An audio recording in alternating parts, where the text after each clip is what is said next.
Cartoon house. Cartoon house. ছোট্ট রোজ তার বাবা মাকে না বলি তার বন্ধুদের সাথে ঘুরতে এসেছিল। রাস্তায় কিছু সুন্দর ফুল দেখে সে হারিয়ে গেল। হঠাৎ করে হারিয়ে যাওয়ায় সে ভয় পেয়ে গেল।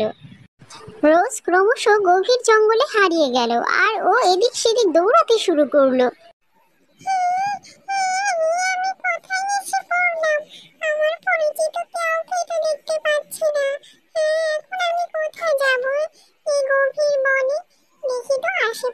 পরিচিত আছে কিনা। আর ওই তো দেখা যাচ্ছে কি যেন, যাই ওখানে গিয়ে দেখি কি হচ্ছে।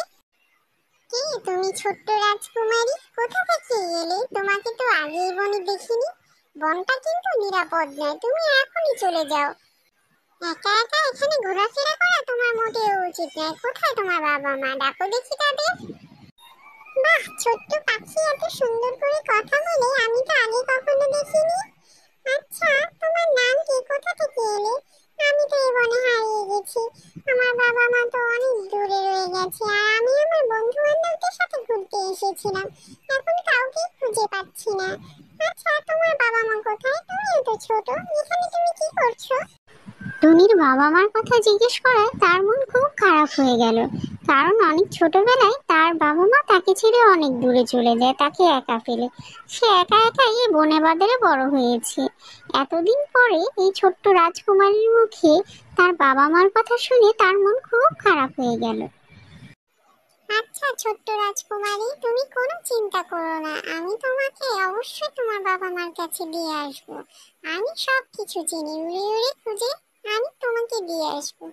আমি আমার বাবা মার কাছে থাকতে পারিনি তো কি হয়েছে? আমি তোমাকে এই গভীর বনে হারাতে দিব না।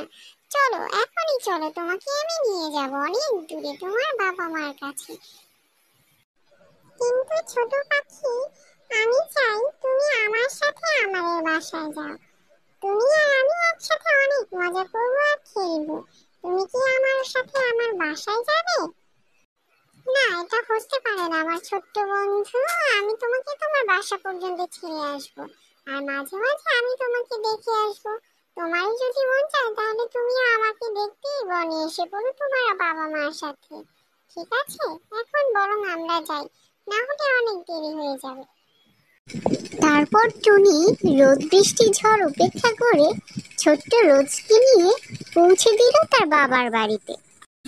ছোট্ট রোজ চলে যায় তার বাবার বাড়িতে, কিন্তু তারপর থেকে টুনি রোজ এসে ওই বাড়ির সামনে বসে থাকে, কিন্তু রোজ কখনো আর ওর দিকে ফিরেও তাকায় না।